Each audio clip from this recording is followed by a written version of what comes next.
Hello students, this is my lecture number 8 for you। और 7th lecture में आपसे discuss किया था electric field on the axial line, electric field on the equatorial line, और the last one was the electric field at any point due to a short electric dipole. तो उम्मीद करता हूँ कि ये सारा आपको कंसेप्ट समझ में आ गया होगा, आपने नोट कर लिया होगा अपनी नोटबुक के अंदर।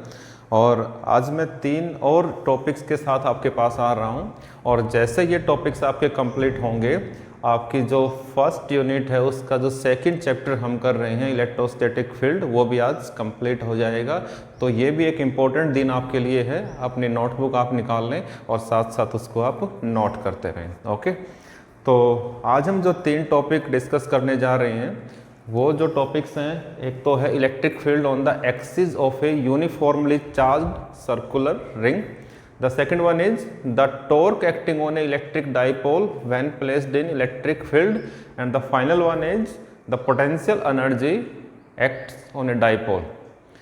और जैसे 3 टॉपिक्स आपके कंप्लीट होंगे, हमारा जो चैप्टर है वो भी कंप्लीट हो जाएगा। तो let's start with very first topic of lecture number 8।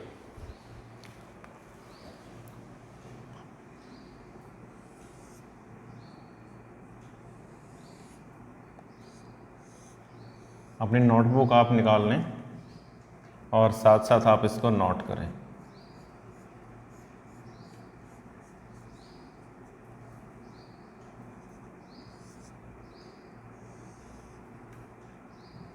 We have a circular ring which is uniformly charged, चारों तरफ से इक्वली चार्ज्ड है, नेगेटिव चार्ज भी आप ले सकते हो। हैविंग रेडियस ए, यूनिफॉर्मली चार्ज्ड है और रेडियस क्या है, ए। ये क्या है, इसका सेंटर, और सेंटर से जो लाइन ज्वाइन करते हैं उसको हम बोलते हैं एक्सियल लाइन। तो this is your axial line. ध्यान रखें कि ये जो एक्सियल लाइन है वो डाइपोल की नहीं है, ये जो एक्सियल लाइन है वो सर्कुलर कॉइल के सेंटर को जो लाइन ज्वाइन करती है वो एक्सियल लाइन है, ये डाइपोल का कंसेप्ट नहीं है यहाँ पर। तो we have a uniformly charged circular ring having O is the center and A is the radius, and this is the axial line of a uniformly charged circular ring, and we have to find the electric field intensity at that same line। तो मान लीजिए कोई point P है यहाँ पर, और वहाँ पर हमें क्या निकालनी है, इलेक्ट्रिक फील्ड इंटेंसिटी निकालनी है, जो कि सर्कुलर कॉइल के सेंटर से मान लीजिए क्या डिस्टेंस पर है, x डिस्टेंस पर है। Okay, we have to find electric field at any point P which is at a distance x from the center of the circular ring। अब आप देखिए कि ये जो सर्कुलर रिंग है आपके पास, इसके ऊपर जो चार्ज मान लीजिए कितना है, Q, और जिस लेंथ एलिमेंट के लॉन्ग चार्ज का डिस्ट्रीब्यूशन है वो मान लीजिए लेंथ कितनी है, L। तो Q तो क्या है, charge on a circular coil, और L क्या है, length of the circular coil. Okay, now take a small length element, एक स्मॉल लेंथ एलिमेंट लीजिए आप dl, और स्मॉल लेंथ एलिमेंट ऑलमोस्ट क्या होता है, टेंजेंट होता है। स्मॉल लेंथ एलिमेंट ऑलमोस्ट क्या होता है, टेंजेंट होता है। देखिए ये सर्कुलर कॉइल है और ये इसका स्मॉल एलिमेंट है, और स्मॉल एलिमेंट हमेशा क्या होता है, टेंजेंट होता है, ये पार्ट होता है। तो होल एलिमेंट की लेंथ L और स्मॉल एलिमेंट की लेंथ dl, और dl के करॉस्पॉन्डिंग जो चार्ज होगा वो क्या होगा, dq होगा। बहुत बार कर चुके हैं। लेंथ एलिमेंट L है तो charge Q, length element dl है तो चार्ज क्या हो जाएगा, dq हो जाएगा। और अगर आपके पास चार्ज dq है, फील्ड कहाँ निकालनी है, P पॉइंट पे। चार्ज dq है और फील्ड कहाँ पे निकालनी है, P पॉइंट पे। तो यहाँ से एक लाइन ड्रॉ करनी पड़ेगी आपको।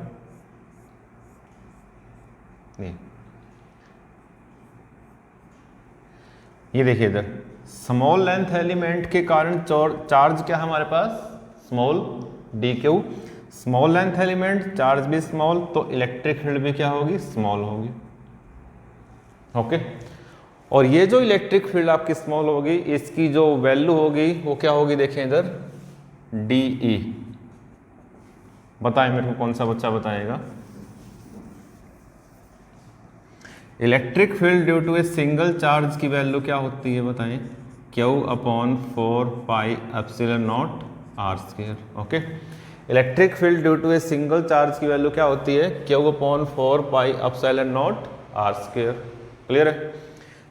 अगर चार्ज आपके पास स्मॉल है dq, तो ये भी क्या होगी? स्मॉल होगी, de होगी आपके पास। ओके, आर डिस्टेंस कौन सी लेते हैं हम बताइए?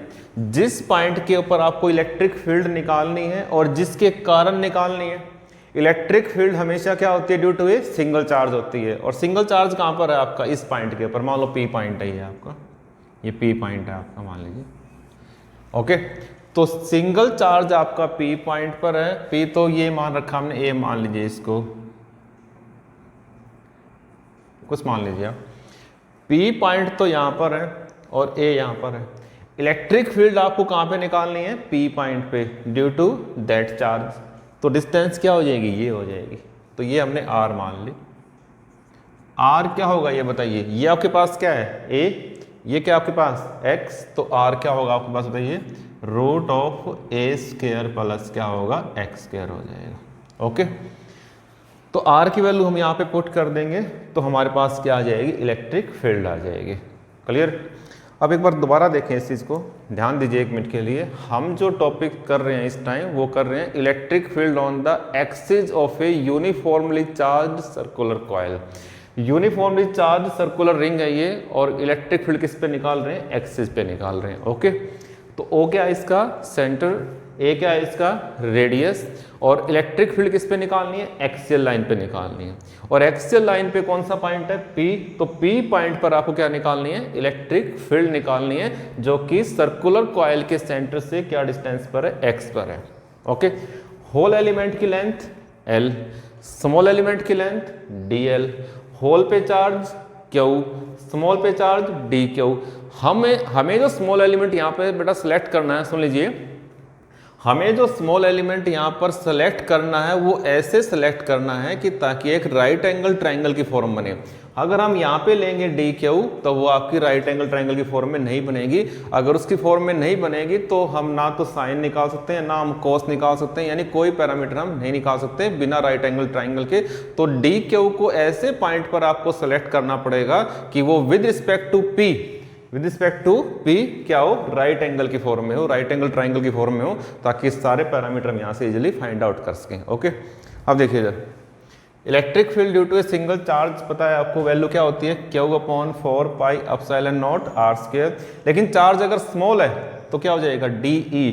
तो what is de? dq upon 4 pi epsilon naught R square.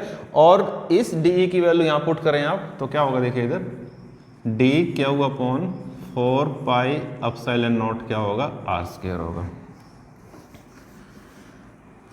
Distance का आप जरूर ध्यान रखें, इलेक्ट्रिक फील्ड में डिस्टेंस बहुत मैटर रखती है, कि इलेक्ट्रिक फील्ड जिस पॉइंट पर आपको निकालनी हो, ये तो डायरेक्शन है, तो इलेक्ट्रिक फील्ड जिस पॉइंट पर आपको निकालनी हो और जिसके कारण निकालनी हो वो डिस्टेंस होती है। इलेक्ट्रिक फील्ड हमेशा क्या होती है? Due to a single charge. तो सिंगल चार्ज आपका ए पॉइंट पर है, फील्ड निकालनी है पी पर, तो ये डिस्टेंस हमने आर मान ली।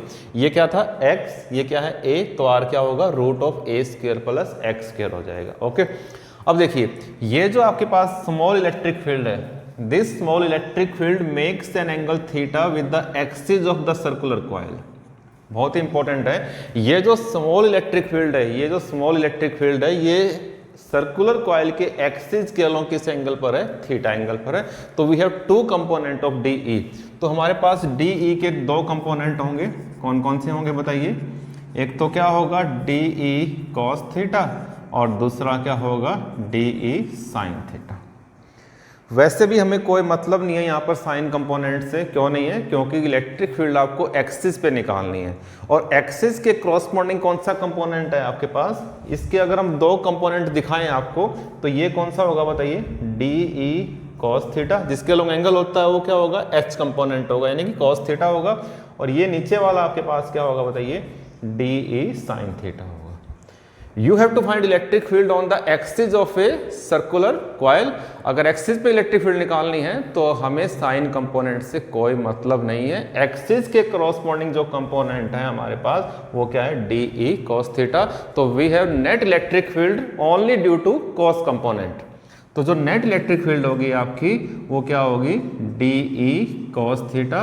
साइन का कोई यूज यहाँ पर नहीं है क्योंकि एक्सिस के लोग निकालनी है और एक्सिस के रिस्पेक्ट में कौन सा कंपोनेंट होगा आपके पास, कॉस कंपोनेंट होगा। एक चीज और है इसके अंदर, वो बताऊंगा लास्ट में आपको, अभी आप डिस्टर्ब हो जाओगे, पहले कंप्लीट कीजिए इसको।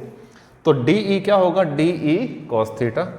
और टोटल इलेक्ट्रिक फील्ड के लिए क्या करोगे आप, इंटीग्रेशन करोगे। ओके, अगर आपको नेट फील्ड निकालनी है तो क्या करोगे, इसका इंटीग्रेशन। डी ई का इंटीग्रेशन क्या होता है, ई। ये जो डी है इसकी वैल्यू पुट करो आप, क्या होगा बताइए, D Q upon 4 pi epsilon naught R square. ये तो किसकी वैल्यू है, डी ई की, इनटू कॉस थीटा। ओके,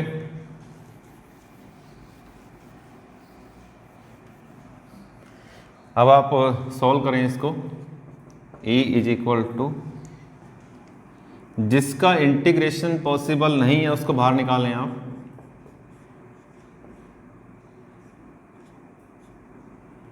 अंदर आपके पास रहेगा D Q into cos theta.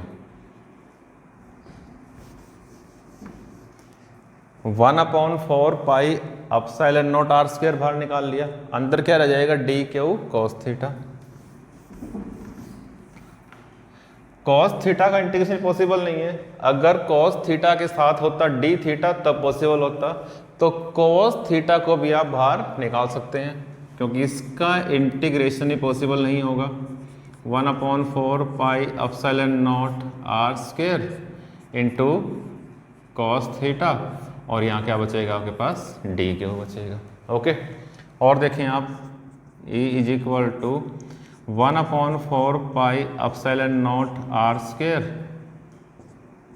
And what is cos theta. Diagram देख के बताएं कॉस थीटा क्या होता है, बेस अपॉन हाइपोटेन्यूज, यानी कि x बाई आर। तो कॉस थीटा क्या होगा आपके पास, x बाई आर। और डी क्यू का इंटीग्रेशन क्या होता है बताइए, क्यू। ओके, कोई चीज़ें अगर आपको समझ में नहीं आ रही हैं तो इस वीडियो को दोबारा रिवाइंड करें, आप उसको देखें। अब देखें, क्यू को मैं आगे लेके आता हूँ, Q upon 4 pi epsilon naught, Q upon 4 pi epsilon naught R square, और आर की पावर क्या हो जाएगी 3, और ये क्या है x। तो इलेक्ट्रिक फील्ड क्या हो जाएगी, Q X upon 4 pi epsilon naught R cube. Okay, और बैटरी रिजल्ट्स के लिए आप यहाँ पर R की वैल्यू पुट कर सकते हैं। तो बताइए R की वैल्यू क्या होती है, बोलिए।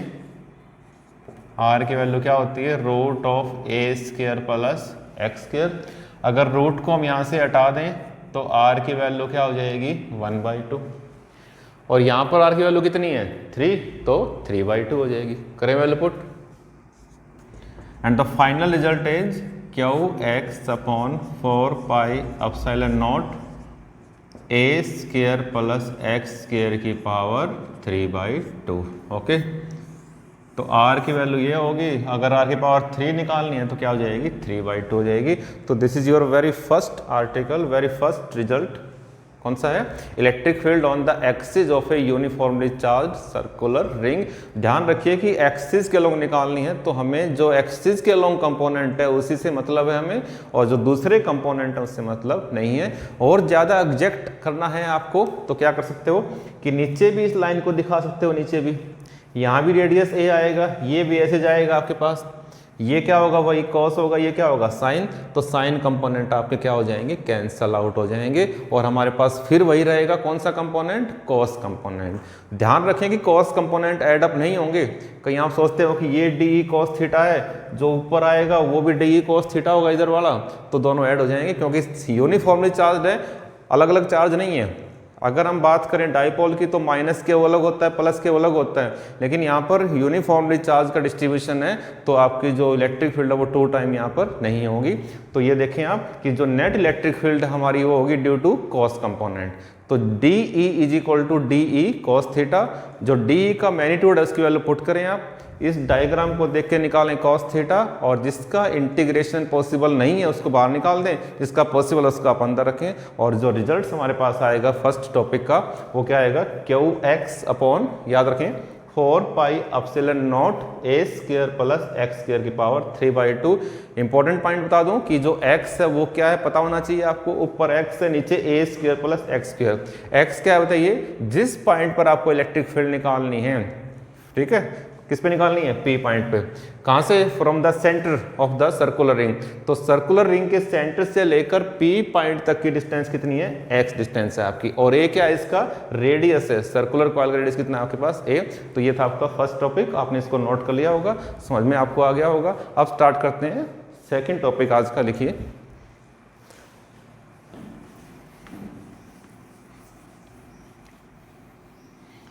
सेकेंड टॉपिक आपका है, लिखें torque acting on a electric dipole when placed in electric field.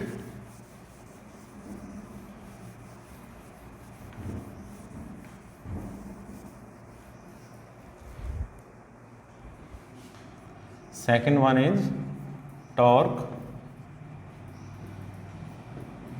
Acting on an electric dipole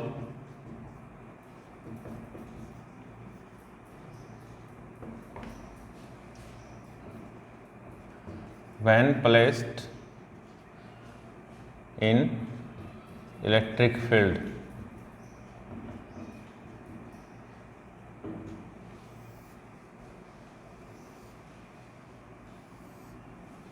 तो टॉर्क निकालनी है आपको कब, जब हम एक डाइपोल को कहाँ पे रखते हैं, इलेक्ट्रिक फील्ड में रखते हैं। तो बेटा यहाँ पर दो बेसिक कंसेप्ट आपको समझने होंगे, एक तो टॉर्क क्या होता है पता होगा आपको, और दूसरा डाइपोल का।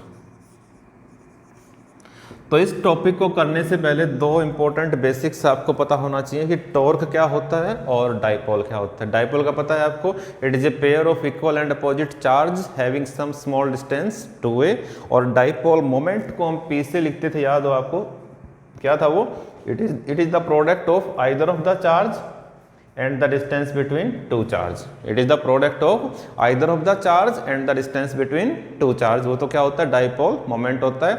और जहाँ तक बात है टॉर्क की, तो 11th यूनिट में हम 11th क्लास में हम कर चुके हैं torque, the turning effect of force. तो जो फोर्स का टर्निंग इफेक्ट है उसको हम क्या बोलते हैं, टॉर्क बोलते हैं, टाउ से रिप्रेजेंट करते हैं। और मैथमेटिकली टॉर्क क्या होता है बताइए, force into perpendicular distance. Okay, mathematically torque क्या होता है बेटा, फोर्स इनटू परपेंडिकुलर डिस्टेंस। तो जो टर्निंग इफेक्ट होता है फोर्स का उसको हम क्या बोलते हैं, टॉर्क बोलते हैं। और ये सारा कंसेप्ट आपको पढ़ चुके हैं आप पहले, ये 12th में पढ़ चुके हैं आप, और ये 11th क्लास में पढ़ चुके हैं। तो अब स्टार्ट करते हैं आपका नया टॉपिक, क्या है वो, the torque acting on a dipole when placed in electric field. देखिए इधर, किसी भी नए टॉपिक को स्टार्ट करने से पहले उसका बेसिक अगर आपको पता हो तो आधा काम तो वहीं पे हो जाता है। देखिए इधर, ये देखें आप इधर, ए पॉइंट है, बी पॉइंट है, ए पे जो चार्ज है वो माइनस क्यू और बी पे जो चार्ज है वो प्लस क्यू, और ये डिस्टेंस कितनी है, 2a, dipole. Okay, it is a pair of equal and opposite charge having some small distance 2a। अब आपके माइंड में ये बात आ रही होगी कि डाइपोल को इंक्लाइंड क्यों ले लिया हमने, डाइपोल को स्ट्रेट क्यों नहीं लिया हमने, इंक्लाइंड क्यों लिया हमने। तो 2 मिनट बाद वो भी समझ में आ जाएगा आपको, देखते रहिएगा आप। और जो टॉपिक है वो क्या कहता है आपको कि टॉर्क निकालनी है डाइपोल के ऊपर कब, जब हम डाइपोल को इलेक्ट्रिक फील्ड में रखते हैं। तो मान लीजिए कि जो डाइपोल है, मान लीजिए कि जो डाइपोल है वो इलेक्ट्रिक फील्ड के साथ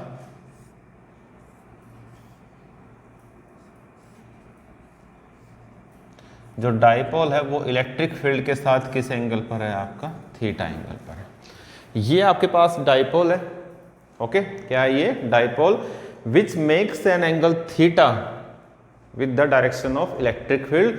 तो ये जो डाइपोल है वो इलेक्ट्रिक फील्ड के साथ किस एंगल पर दिखाया है, हमने थीटा एंगल पर दिखाया है। एक चीज़ मैंने बताई थी टॉर्क करते वक्त कि टॉर्क होती है फोर्स इनटू परपेंडिकुलर डिस्टेंस। तो परपेंडिकुलर डिस्टेंस हम ड्रॉ कब करते हैं, जब हम डाइपोल को इंक्लाइंड दिखाएंगे। अगर हम डाइपोल को इंक्लाइंड दिखाएंगे तभी हम परपेंडिकुलर डिस्टेंस को ड्रॉ कर पाएंगे। अगर आपने डाइपोल को स्ट्रेट दिखा दिया तो वो जो डिस्टेंस है परपेंडिकुलर उसको हम ड्रॉ नहीं कर पाएंगे। तो एक मेन कारण ये भी है, रीजन ये भी है कि डाइपोल को हमने क्या दिखाया है, इंक्लाइंड दिखाया है, जो कि इलेक्ट्रिक फील्ड के साथ किस एंगल पर है, थीटा एंगल पर है। और वैसे भी अगर डाइपोल रोटेट करेगा तो एंगल तो बनेगा ही बनेगा। ओके, रोटेशन के दौरान वो स्ट्रेट होगा, इंक्लाइंड होगा, सारी पोजीशंस होंगी, लेकिन डायग्राम को प्रूव करने के लिए, इस रिजल्ट्स को प्रूव करने के लिए हमने डाइपोल को इंक्लाइंड दिखाया है with the direction of electric field. It means dipole makes an angle theta with the direction of electric field. अब देखें इधर, हम जानते हैं कि इलेक्ट्रिक फील्ड होती है फोर्स बाई चार्ज। ओके, तो फोर्स क्या होगी बताइए, फोर्स क्यू इंटू ई। सीधी सी बात है कि अगर आपको इलेक्ट्रिक फील्ड का कंसेप्ट करना है, अगर आपके पास चार्ज है, चार्ज भी है, फील्ड भी है, तो फोर्स तो होगी होगी, और वही फोर्सेस क्या करेंगी, डाइपोल को रोटेट करेंगी। तो what is torque, the turning effect of force. तो जब तक फोर्स का टर्निंग इफेक्ट नहीं होगा, जब तक फोर्स का कंसेप्ट यहाँ पर नहीं आएगा, तब तक टॉर्क का कंसेप्ट भी नहीं आएगा। तो फोर्स की इंपॉर्टेंस यहाँ पर इसलिए ज़रूरी है। देखिए एक मिनट के लिए, तो इलेक्ट्रिक फील्ड क्या होती है, F बाई क्यू। तो F क्या हो जाएगा, क्यू इंटू ई। जो डायरेक्शन इलेक्ट्रिक फील्ड की है वही किसकी होगी, फोर्स की होगी। तो बताइए, ये आपके पास चार्ज कौन सा है, पॉजिटिव, तो इस तरफ क्या होगी, फोर्स। जो डायरेक्शन इलेक्ट्रिक फील्ड की है वही किसकी होगी, फोर्स की। और ये जो फोर्स होगी यहाँ पर वो क्या होगी, क्यू इंटू ई होगी। क्या होगी यहाँ पर फोर्स बताइए, क्यू इंटू ई होगी। यहाँ की बात करें तो चार्ज क्या है आपके पास, नेगेटिव चार्ज है। अगर ये पॉजिटिव चार्ज होता, चार्ज कौन सा होता, पॉजिटिव, तो जो डायरेक्शन इलेक्ट्रिक फील्ड की है वही किसकी होती, फोर्स की। क्योंकि ये नेगेटिव चार्ज है तो डायरेक्शन हम क्या लेंगे यहाँ पर, अपोजिट लेंगे डायरेक्शन, क्यू इंटू ई। डायरेक्शन सिर्फ अपोजिट दिखानी है, साइन यहाँ पर नेगेटिव नहीं शो करना है। नेगेटिव का मतलब ऑटोमेटिकली क्या है, अपोजिट है। ओके, तो दो आपके पास यहाँ पर पॉइंट चार्जेस हैं, माइनस क्यू और plus Q. Due two plus Q charge जो इलेक्ट्रिक फील्ड है वो आउटवर्ड होगी, कॉरस्पॉन्डिंग जो फोर्स है वो भी क्या होगी, आउटवर्ड होगी। तो इस पॉइंट के ऊपर फोर्स क्या होगी, आउटवर्ड होगी। क्या होगी, इस पॉइंट के कारण क्या होगी बताइए, अगर पॉजिटिव चार्ज होता तो क्या होती है, आउटवर्ड, लेकिन नेगेटिव चार्ज है तो इसके क्या हो जाएगी, अपोजिट हो जाएगी। क्या हो जाएगी, इसके अपोजिट हो जाएगी। ओके, तो नेगेटिव चार्ज के कारण जो फोर्स है, यहाँ पर मैं फोर्स की बात कर रहा हूँ, यहाँ पर नेगेटिव चार्ज के कारण जो फोर्स है वो क्या हो जाएगी, डायरेक्शन क्या हो जाएगी, अपोजिट हो जाएगी। तो एक तो फोर्स आपके पास ये है, एक फोर्स आपके पास ये है, दोनों फोर्सेज आपस में क्या है, अपोजिट हैं। अपोजिट फोर्स क्या करेंगी, डाइपोल को रोटेट करेंगी। अगर डाइपोल रोटेट होगा तो डाइपोल का कैसा इफेक्ट होगा, टर्निंग इफेक्ट होगा। अगर टर्निंग इफेक्ट होगा तो वो क्या होगी, टॉर्क होगी। तो व्हाट इज टॉर्क, देखिए इधर, टॉर्क क्या होती है, force into perpendicular distance. Okay, what is torque, force into perpendicular distance. कौन सी फोर्स डाइपोल को रोटेट कर रही है बताइए, कौन सी जो फोर्स है वो डाइपोल को रोटेट कर रही है, Q E, Q E into perpendicular distance. ये जो फोर्स है, ये जो फोर्स है, ये इन दोनों के कॉरस्पॉन्डिंग यहां से क्या ड्रा करोगे, परपेंडिकुलर, बी एल मान लीजिए। तो ये क्या बताइए, what is this, this is force. तो फोर्स इनटू परपेंडिकुलर डिस्टेंस, ये क्या है, ये बताइए, फोर्स। क्या है ये, फोर्स। अपोजिट क्यों है ये बताइए, क्योंकि चार्ज क्या है, नेगेटिव है। इलेक्ट्रिक फील्ड के अकॉर्डिंग तभी होगी जब चार्ज पॉजिटिव होगा। इलेक्ट्रिक फील्ड के अपोजिट कब होगी, जब चार्ज क्या होगा, आपका नेगेटिव होगा। हम बात कर रहे हैं किसकी, फोर्स की। तो ये ध्यान रखें इधर आप। ओके, तो ये आपके पास क्या है, फोर्स।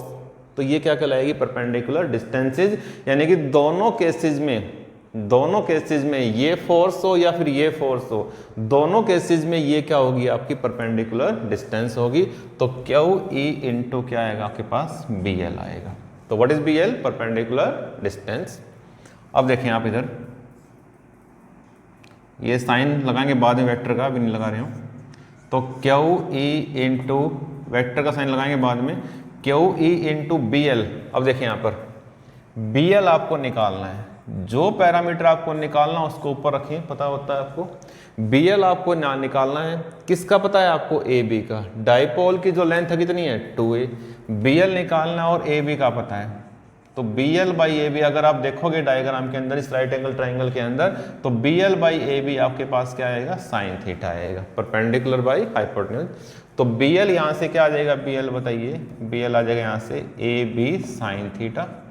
बी एल की वैल्यू पुट करो, बी एल की वैल्यू पुट करो यहाँ पर, क्या आएगा बताइए, ए बी साइन थीटा। और torque is equal to Q E into what is A B क्या होता है 2a, तो क्यू ई इंटू क्या आ जाएगा 2a साइन थीटा। और लास्ट टाइम पढ़ा था आपने क्यू इंटू 2a क्या होता है, डाइपोल मोमेंट, जिसको हम P से रिप्रेजेंट करते हैं। तो टॉर्क आपके पास क्या आ जाएगा बताइए, पी ई साइन थीटा। तो बहुत ही इंपॉर्टेंट रिजल्ट आपका खत्म हो गया है, कंप्लीट हो गया है सेकंड रिजल्ट कि टॉर्क क्या होता है, पी ई साइन थीटा। अगर वेक्टर फॉर्म में रिप्रेजेंट करना है तो 11th क्लास में पढ़ चुके हो आप। ए क्रॉस बी क्या होता था बताइए, A cross B A B sine theta. Cross product of two vector is a vector quantity. याद हो आपको 11th का रिजल्ट है सारा का सारा कि ए क्रॉस बी का जो रिजल्ट हमारे पास था वो क्या था, A B sine theta. Similarly P E sine theta का मतलब पी क्रॉस ई। तो जो टॉर्क का वेक्टर फॉर्म होगा टॉर्क का, वो क्या होगा बताइए, पी क्रॉस ई। ओके स्टूडेंट्स, तो मेरे ख्याल से समझ में आपको आ गया होगा। तो cross product of two vector is also a vector quantity. तो टॉर्क कैसी क्वांटिटी है, एक वेक्टर क्वांटिटी है। तो फाइनली इसको मैं एक बार दोबारा से रिव्यू कर रहा हूँ, दोबारा से रिकैप कर रहा हूँ, रिपीट कर रहा हूँ, आप एक मिनट के ध्यान दें इसको। We have to find torque acting on a electric dipole. आपको डाइपोल पे टॉर्क निकालनी है, यानी कि उसका मोमेंट की हम बात करेंगे, उसकी रोटेशन की बात करेंगे। कब, जब हम डाइपोल को कहाँ पर रखते हैं, इलेक्ट्रिक फील्ड में रखते हैं। तो कहने की बात है चार्ज होंगे तो फील्ड तो होगी। तो ये आपके पास डाइपोल है जो कि हमने इंक्लाइंड लिया है ताकि हम टर्निंग इफेक्ट को शो कर सकें। जो परपेंडिकुलर डिस्टेंस है उसको हम ड्रॉ कर सकें, इसलिए हमने क्या लिया है, उसको इंक्लाइंड लिया है। ओके, तो ये चार्ज प्लस क्यू, ये charge minus Q. Charge plus Q होगा तो फोर्स क्या होगी, plus Q E. Charge minus Q होगा तो फोर्स क्या होगी, माइनस क्यू ई। तो प्लस क्यू ई तो होगी इलेक्ट्रिक फील्ड के अकॉर्डिंग, जो फोर्स होगी प्लस क्यू ई वो इलेक्ट्रिक फील्ड के अकॉर्डिंग होगी, और जो फोर्स होगी माइनस क्यू ई वो इलेक्ट्रिक फील्ड के अपोजिट होगी। तो दोनों जो फोर्सेज हैं वो एक दूसरे के अपोजिट हैं। अगर एक दूसरे के अपोजिट होंगी तो क्या करेंगी, डाइपोल को रोटेट करेंगी, कैंसिल आउट नहीं करेंगी। अगर एक ही पॉइंट से होता इक्वल और अपोजिट, अगर एक ही पॉइंट से दोनों फोर्सेज इक्वल और अपोजिट होती तो कैंसिल आउट होती हैं। तो अलग अलग पॉइंट से हैं वो अपोजिट, तो वो कैंसिल आउट नहीं होंगी। क्या करेंगी फिर, अगर वो कैंसिल आउट नहीं होंगी तो क्या करेंगी, वो डाइपोल को रोटेट करेंगी। अगर डाइपोल रोटेट होगा तो क्या होगा, उसका टर्निंग इफेक्ट होगा। और टर्निंग इफेक्ट क्या होता है, टॉर्क। और टॉर्क क्या होती है, फोर्स इनटू परपेंडिकुलर डिस्टेंस। कौन सी फोर्स रोटेट कर रही है उसको, क्यू ई, कोई भी Q E into B L. ये भी क्यू ई है और ये भी क्यू ई है, और ये क्या है, परपेंडिकुलर डिस्टेंस। बी एल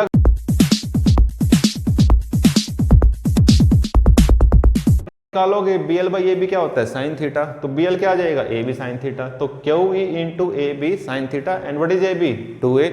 तो टॉर्क क्या हो जाएगी, Q E into 2a sine theta. Q into 2a क्या होता है, P। तो टॉर्क आपके पास क्या हो जाएगी, पी ई साइन थीटा। अगर वेक्टर फॉर्म में शो करोगे इसको तो क्या हो जाएगा, टॉर्क P क्रॉस E हो जाएगा, क्योंकि A क्रॉस B क्या होता था, ए बी साइन थीटा। तो P क्रॉस E क्या हो जाएगा, पी ई साइन थीटा हो जाएगा। अब बेटा इसके दो स्पेशल केस हैं, देखिए इधर।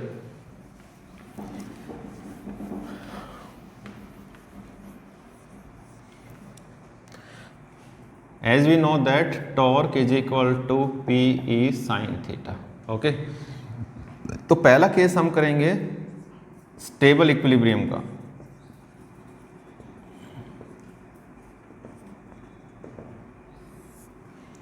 स्टेबल इक्विलिब्रियम का मतलब क्या होता है कि जब दो वेक्टर क्वांटिटीज के बीच में एंगल जीरो हो, जब दो फिजिकल जो क्वांटिटीज हैं, जो दो वेक्टर क्वांटिटीज हैं, उनके बीच में एंगल जीरो हो तो डाइपोल कहलाएगा स्टेबल इक्विलिब्रियम में।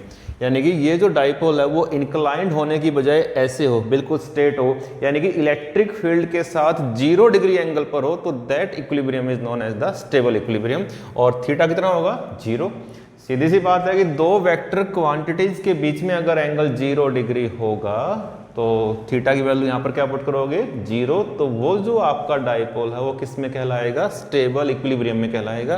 तो थीटा की वैल्यू 0 पुट करोगे, थीटा यहाँ पर क्या आएगा? 0। तो टॉर्क भी क्या आ जाएगी? 0 आ जाएगी आपके पास। ओके, साइन 0 क्या होता है? 0 होता है। दूसरा होता है अनस्टेबल इक्विलिब्रियम।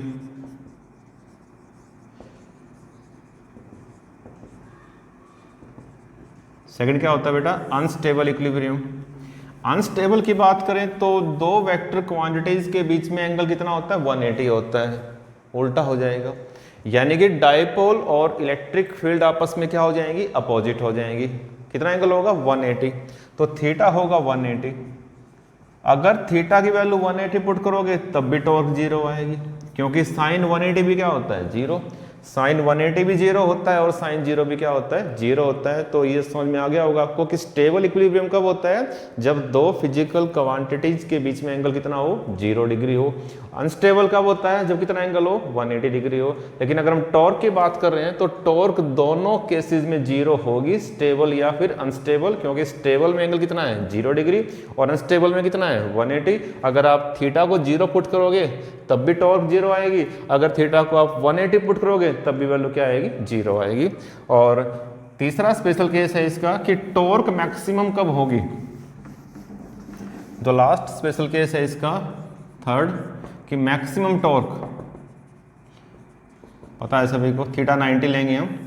थीटा 90 कितना होता है? साइन 90 कितना होता है? 1। तो टॉर्क आपके पास क्या आ जाएगी? PE आ जाएगा। ओके, तो ये 3 स्पेशल केस थे हमारे। आर्टिकल काफ़ी इंपॉर्टेंट था ये, torque acting on a dipole, PE sine theta. 3 case होंगे यहाँ पर, स्टेबल इक्विलिब्रियम, अनस्टेबल इक्विलिब्रियम और मैक्सिमम टॉर्क। तो टॉर्क मैक्सिमम कब होती है? जब दो वेक्टर क्वांटिटी आपस में क्या हो? परपेंडिकुलर हो। थीटा 90 होगा, थीटा अगर 90 होगा तो साइन 90 कितना होता है? 1। तो टॉर्क आपके पास क्या आ जाएगी? P इंटू E आ जाएगी। तो उम्मीद करता हूँ कि ये आपको समझ में आ गया होगा। अब देखें लास्ट टॉपिक, देखें इसका।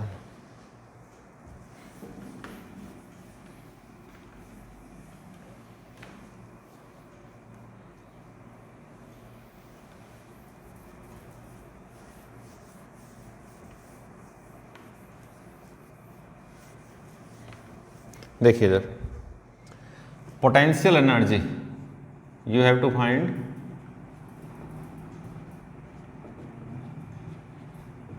Potential energy in case of an electric dipole. Rotation की बात करें तो वर्डन तो होगा ही होगा। सीधी सी बात है कि डाइपोल के ऊपर क्या अप्लाई हो रखी है? फोर्स। देखिए समझने वाली बात है, जो बच्चे इंटेलिजेंट हैं, जिनको बेसिक पता है, देखिए इधर, अगर डाइपोल के ऊपर हम क्या अप्लाई करते हैं? बताइए, फोर्स अप्लाई करते हैं डाइपोल के ऊपर, तो उसकी पोजीशन क्या होती है? चेंज होती है। फोर्स अप्लाई करने से अगर पोजीशन चेंज होती है, फोर्स अप्लाई करने से अगर डिस्प्लेसमेंट होता है तो वर्डन भी होगा। सीधी सी बात है कि पोजीशन चेंज हो रही है तो इसका मतलब वर्डन हो रहा है, और जो वर्डन होगा वो क्या कहलाएगी? आपकी एनर्जी कहलाएगी। पोटेंशियल एनर्जी का नाम दिया गया है इसको, in rotating a dipole from one position to another position. तो हम यहाँ पर क्या निकालने जा रहे हैं? पोटेंशियल एनर्जी निकालने जा रहे हैं। कब? जब हम डाइपोल को रोटेट करते हैं from one position to another position. तो देखिए इधर एक मिनट के लिए, अभी आपने 2 मिनट पहले किया कि ये आपके पास इलेक्ट्रिक फील्ड थी, ये डाइपोल था, ओके, और डाइपोल का डाइपोल मोमेंट क्या होता है? P।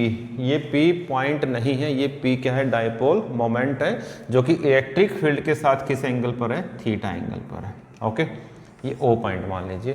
तो 2 मिनट पहले ही हमने टॉपिक किया, अभी हमने टॉपिक किया है कि इलेक्ट्रिक फील्ड और डाइपोल मोमेंट आपस में किस एंगल पर थे? थीटा एंगल पर थे। तो 2 अपोजिट फोर्स यहाँ पर एक्ट कर रही थी, और वो अपोजिट फोर्सेस के कारण डाइपोल क्या कर रहा था? रोटेट कर रहा था। अगर डाइपोल रोटेट होगा तो कौन सा इफेक्ट होगा? टर्निंग इफेक्ट होगा, और टर्निंग इफेक्ट क्या होता है? टॉर्क। और हम जानते हैं कि जो टॉर्क होती है वो क्या होती है? बताइए, PE साइन थीटा।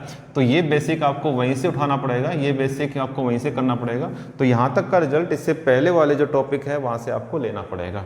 ओके, तो सपोज डाइपोल मोमेंट या dipole makes an angle theta with the direction of electric field and due to torque, ठीक है, the dipole rotates and the value of torque is P E sine theta. Now suppose the dipole rotates from P to Q. जब उसके ऊपर क्या apply हो रखी है, force, तो डाइपोल रोटेट करता है कहां से कहां तक, पी से लेकर क्यू तक। मान लीजिए ये जो एंगुलर पोजीशन है वो थीटा 1 है, और जहां तक डाइपोल रोटेट करता है, जहां तक वो मान लो कितना है, थीटा 2 है। तो डाइपोल को रोटेट किया गया है कहां से कहां तक, थीटा 1 से लेकर थीटा 2 तक। ये हम मानते हैं मीन पोजीशन है, ये यहां से थीटा 1 और यहां से थीटा 2।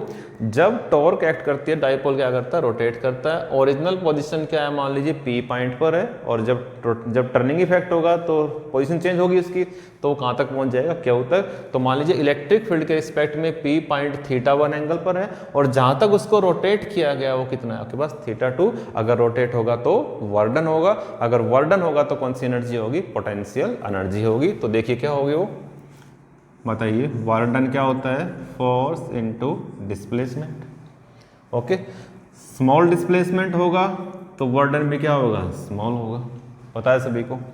लेकिन यहाँ पर टर्निंग इफेक्ट है, यहाँ पर रोटेशनल मोशन है, और 11th में हम कर चुके हैं कि टर्निंग इफेक्ट ऑफ फोर्स क्या होता है, टॉर्क होता है।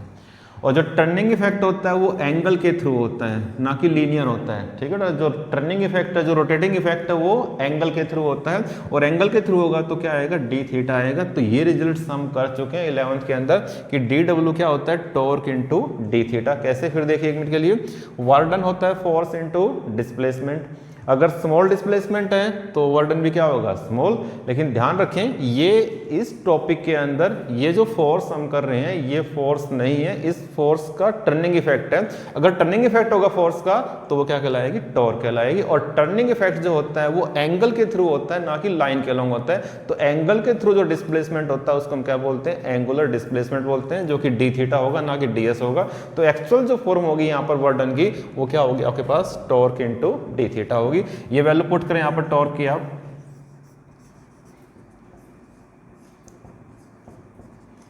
P E sine theta into D theta. और अब आप करते हैं इसका इंटीग्रेशन। देखिए इधर टोटल वर्क डन निकालने के लिए क्या करना पड़ेगा आपको, इसका इंटीग्रेशन। जिसका इंटीग्रेशन पॉसिबल उसका कर दीजिएगा, बाकी टर्म्स को बाहर निकाल लीजिए। डी डब्ल्यू का जो इंटीग्रेशन है वो डब्ल्यू होता है, पता है सभी को, पी ई। 11th क्लास में हम कर चुके हैं sine theta into D theta, इसका जो इंटीग्रेशन है sine theta into D theta, इसका जो इंटीग्रेशन होता है वो होता है माइनस कॉस थीटा। ओके, दूसरा आपको यहाँ पर लिमिट भी लगानी पड़ेगी, क्योंकि जो डिस्प्लेसमेंट हो रहा है वो थीटा 1 से थीटा 2 हो रहा है। तो जो एंगुलर डिस्प्लेसमेंट है यहाँ पर वो थीटा 1 से क्या हो रहा है, थीटा 2 हो रहा है। ओके, तो sine theta into D theta पूरे का जो इंटीग्रेशन है, पूरे का जो इंटीग्रेशन है वो क्या होगा, माइनस कॉस थीटा। और इंटीग्रेशन पूरा होने के बाद लिमिट बाहर आ जाएंगी थीटा 1 से लेकर थीटा 2 तक, पता है सभी को। और देखें इधर नेगेटिव को बाहर निकाल लें, माइनस पी ई। लिमिट लगाते हैं, upper limit minus lower limit, बोलो, cos of theta 2 minus cos of theta 1। तो this is the work done stored in the form of energy. ये वो वर्डन होगा जो कि एनर्जी की फॉर्म में क्या होगा, स्टोर होगा in rotating a dipole from one angular position to another angular position, and that energy is known as the potential energy which is denoted by U. तो डब्ल्यू की बजाय हम एनर्जी को लिखते हैं यू से, तो ये आपका रिजल्ट हो जाएगा। तो ये लास्ट रिजल्ट होगा आपका। एक बार फिर देखिए रिव्यू इसका, क्या था कि ये आपके पास डाइपोल मोमेंट था, पता है आपको, इलेक्ट्रिक फील्ड थी, किस एंगल पर थी, थीटा एंगल पर थी।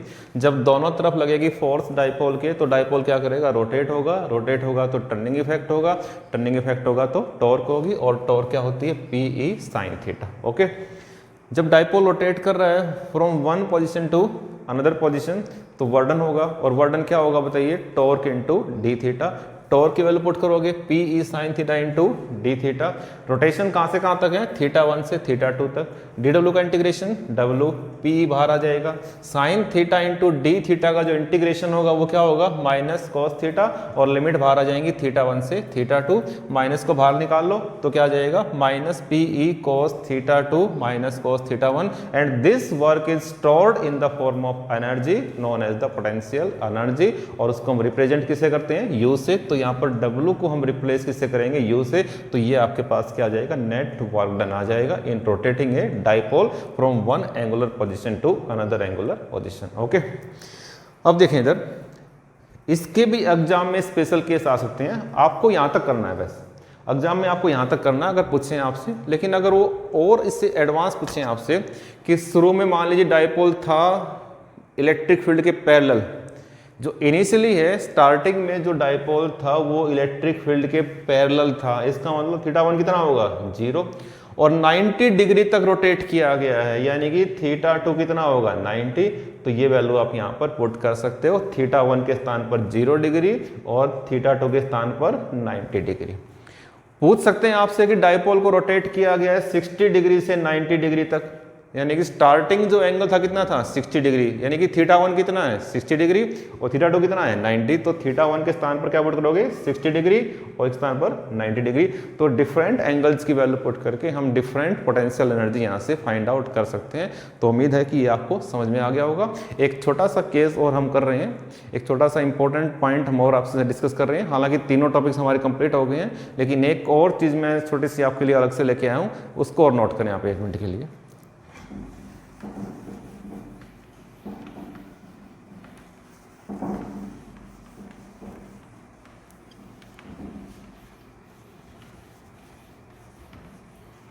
देखें इधर, डाइलेक्ट्रिक कांस्टेंट,